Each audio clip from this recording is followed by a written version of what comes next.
Bismillahirrahmanirrahim. Assalamualaikum warahmatullahi wabarakatuh. Hai teman-teman. Yuk kita sebelum belajar, mari kita bernyanyi dahulu. Ayo, ayo kawan, kita belajar di SDIT Al-Fikra Ceria. Jangan lupa selalu gembira bersama Bu Guru yang cantik soleha, bersama Pak Guru yang ganteng dan soleh. Siapa yang rajin belajar pasti akan pintar. Siapa yang rajin sholat pasti masuk surga. Oke sayang, yuk kita mulai pembelajaran pada hari ini.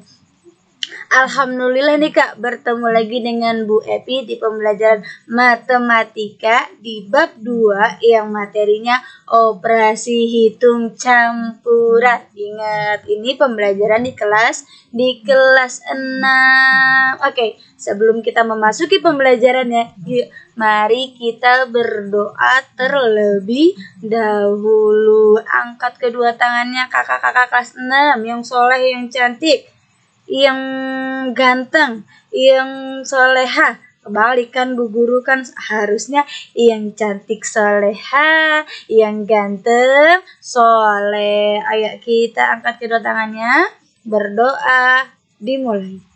Bismillahirrahmanirrahim. Raditu billahi rabba wa bil islam dina wa bi muhammadin nabiyya wa rasula. Rabbi zidni ilma warzuqni fahma. Amin. Oke sayang, kita langsung bisa memulai pembelajaran pada hari ini. Yuk, mari kita mulai. Oke, di bab 2 dengan materi operasi hitung campuran yang membahas A. Operasi hitung bilangan caca, B. Menyelesaikan masalah operasi hitung campuran bilangan caca, yang C. Operasi hitung campuran pecahan, yang terakhir yang D. Menyelesaikan masalah operasi hitung campuran pecahan. Oke. Di pertemuan sebelumnya kita sudah membahas bagian A, operasi hitung bilangan caca. Nah, di sini akan Bu Guru mengevaluasi sedikit tentang materi yang sebelumnya, yaitu operasi hitung bilangan caca. 1. Operasi hitung penjumlahan dan pengurangan bilangan caca. Kedua, operasi hitung perkalian dan pembagian bilangan caca. Dan yang ketiga, pengerjaan operasi hitung campuran bilangan caca. Nah, pada intinya, di sini ada 1, pokoknya yang ada di dalam kurung yang dikerjakan. Yang kedua, jika yang di dalam kurung tidak ada, itu perkalian atau pembagian dahulu. Yang ketiga, baru ketika dalam kurung tidak ada, perkalian dan pembagian tidak ada, baru penjumlahan dan pengurangan. Nah, A. Operasi hitung di dalam kurung dikerjakan terlebih dahulu jika ada yang ada di dalam kurungnya nih Kak. Kalau tidak ada, cari operasi hitung yang lainnya. Yang B. Operasi perkalian dan pembagian dikerjakan terlebih dahulu daripada operasi penjumlahan dan pengurangan. Bu Guru ulang, operasi perkalian dan pembagian dikerjakan terlebih dahulu daripada operasi penjumlahan dan pengurangan. Yang C, operasi perkalian dan pembagian dikerjakan urut dari paling kiri. Ingat, ketika ada perkalian dan pembagian itu dikerjakan urut dari yang paling kiri. Tetapi jika ada perkalian dan penjumlahan berarti dikerjakan perkaliannya dahulu. Oke. Yang D, operasi penjumlahan dan pengurangan dikerjakan urut dari paling kiri. Itu kalau tidak ada pembagian dan perkalian.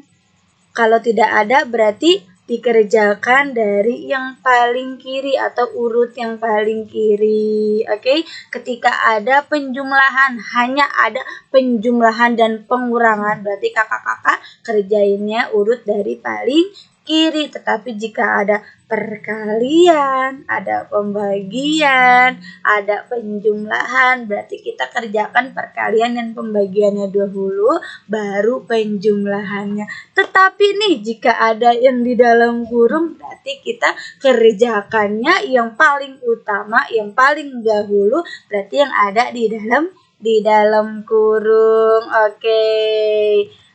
Di bab 2 berarti di operasi hitung bilangan cacah itu sudah kita sudah pelajari. Nah, di pertemuan hari ini kita akan mempelajari bagian B, menyelesaikan masalah operasi hitung campuran bilangan cacah. Oke, kita lanjut. Bagian B, menyelesaikan masalah operasi hitung campuran bilangan cacah. Operasi hitung bilangan sangat bermanfaat untuk kita semua dalam menyelesaikan masalah dalam kehidupan sehari-hari. Untuk menyelesaikannya, perhatikan langkah-langkah berikut. 1. Pahamilah soal cerita dengan baik. Berulang, pahamilah soal cerita dengan baik. Yang kedua, tuliskan kalimat matematika dari soal cerita tersebut dengan tepat.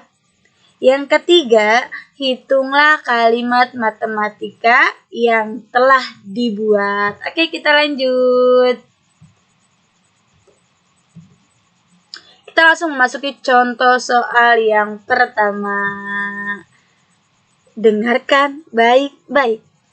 Mita membeli 12 kantong permen, setiap kantong berisi 36 bungkus permen. Permen-permen tersebut dibagikan kepada 27 temannya sama banyak. Berapa banyak permen yang diberi setiap teman Mita? Oke, sayang. Di sini Bu Guru minta maaf. Di sini banyak permen yang diterima. Emaknya hilang. Oke sayang, Bu Guru ulang pertanyaannya ya. Mita membeli 12 kantong permen. Setiap kantong berisi 36 bungkus permen. Permen-permen tersebut dibagikan kepada 27 temannya. Sama banyak. Berapa banyak permen yang diterima setiap teman Mita? Oke, penyelesaiannya tadi kita harus kerjakan kalimat matematikanya dahulu. Nah, di sini kalimat matematikanya bisa ditulis 12 dikali 36 dibagi 27. Kenapa Bu? Kok kalimat matematikanya seperti itu? Oke, kita pahami dari pertanyaannya ya sayang, atau dari ceritanya. Mita membeli 12 kantong permen. Oke, setiap kantong berisi 36. Berarti dari 12 kantong isinya itu setiap kantong, satu kantongnya 36. Makanya dikali 36. Nah, di sini ada kata-kata permen-permen tersebut dibagikan kepada 27 temannya sama banyak. Karena dibagikan sama banyak berarti itu pembagian. Makanya di sini kalimat matematikanya 12 dikali 36 dibagi 27. Pertanyaannya, berapa banyak permen yang diterima setiap teman Mita? Oke. Ketika ada operasi hitung, perkalian, dan pembagian, berarti kita kerjakan dari mana, Sen? Dari yang paling kiri. Oke. Di sini kita tulis ulang pertanyaannya. 12 dikali 36 dibagi 27 sama dengan, oke, kita kerjakan dari yang paling kiri dahulu. 12 dikali 36. Di sini Bu Guru tambahkan coret-coretannya ya sayang. Pekerjaan pertama 12 dikali 36. Oke, kalau perkalian dia perkalikan satu-satu. 2 dikali 6 atau 6 dikali 2, 1 dikali 6 atau 6 dikali 1 dahulu. 2 dikali 6, hasilnya 12. 2-nya kita tulis, 1-nya kita simpen. 1 dikali 6, 6. Punya simpanan enggak? Punya ya Kak? Berarti 6 ditambah 1, jadi oke, jadi 7. Jangan lupa simpenannya kita coret biar kita nggak lupa kalau kita sudah tidak punya simpenan. Karena di sini sebelah sini sudah, berarti lanjut ke bilangan 3-nya. 2 dikali 3, 6. 1 dikali 3, 3. Dari sini bisa kita jumlahkan. Kita langsung turunkan saja ya Kak. 2 turun. Nah, 7 ditambah 6. Berapa Kak? 13. 1-nya disimpan, 3-nya ditulis. Oke, 3-nya turunin. Karena kita punya simpenan berarti 3 ditambah 1 jadinya 4. Hasil dari 12 dikali 36 mendapatkan hasil 432. Bisa kita taruh di 432 baru kita turunkan dibagi 27. Dari sini baru bisa kita kerjakan kembali. 432 dibagi 27.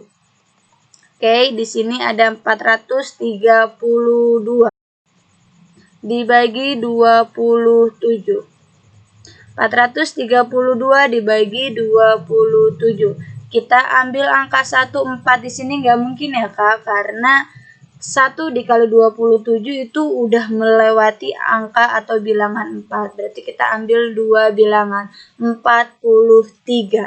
Oke sayang, kita ambil 2 bilangan ini ya, 43. Kira-kira ingat, 43 dibagi berapa atau hasilnya yang di sini kita kalikan di sini, hasilnya tidak boleh lebih dari 43. Bu Guru pakai 1 karena kalau 2 dikali 27 itu hasilnya sudah melewati 43. Makanya Bu Guru menggunakan 1. 1 dikali 27 hasilnya 27, kita kurangin. Oke. 43 dikurang 27 mendapatkan hasil 16. Nah, karena 16 misalnya Bu Guru menggunakan 1 dikali 27 itu sudah melewati angka 16 ini. Sayang berarti tidak bisa kita gunakan, makanya 2-nya kita turunkan. Jadi 162.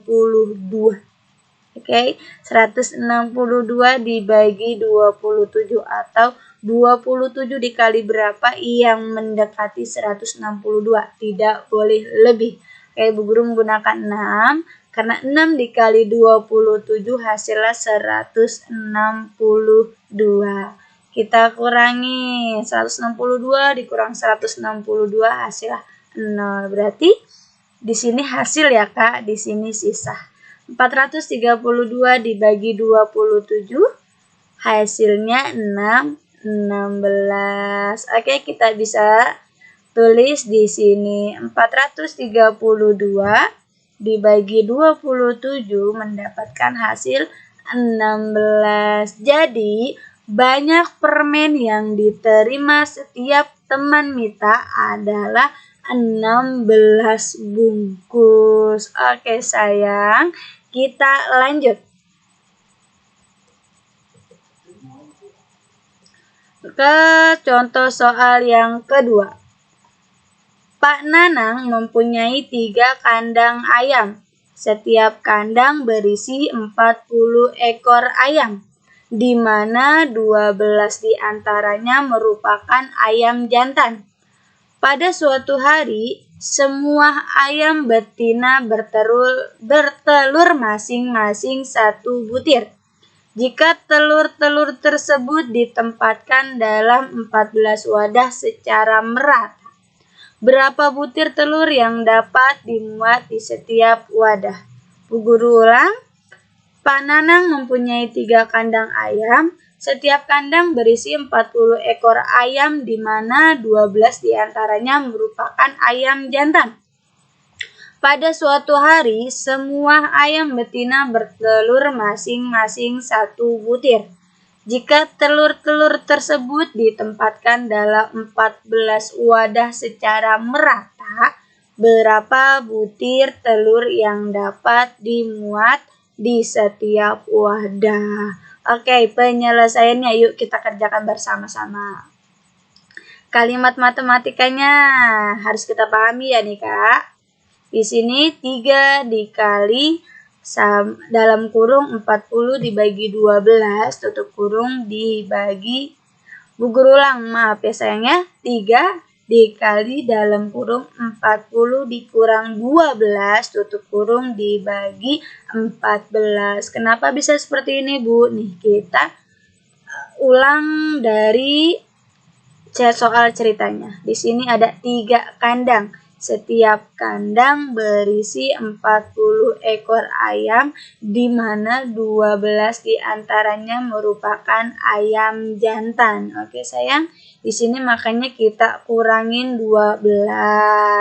Karena di sini terdapat 40 ekor ayam di mana 12 diantaranya merupakan ayam jantan, makanya dia di dalam kurung. Baru hasil dari ini kita kalikan 3. Oke, karena di sini ada pertanyaan. Jika telur-telur tersebut ditempatkan dalam 14 wadah secara merata, berarti dibagi 14. Pertanyaannya berapa butir telur yang dapat dimuat di setiap wadah? Oke, kita tulis ulang. 3 dikali buka kurung 40 dikurang 12 tutup kurung dibagi 14. Jangan lupa ada perkalian, ada dalam kurung, ada pembagian yang kita kerjakan yaitu pinter di dalam kurung dahulu. Oke, kita turunkan 3-nya. Kita kerjakan 40 dikurang 12. Oke, hasilnya 28. Nah, dibagi 14. Nah, karena di sini ada perkalian, ada pembagian, kita kerjakan perkaliannya dahulu.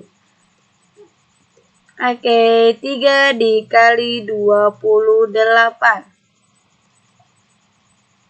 Nah, oke, 3 dikali 8, hasilnya 24. 2-nya disimpan, 4-nya ditulis. 3 kali 2, 6. Punya simpanan enggak?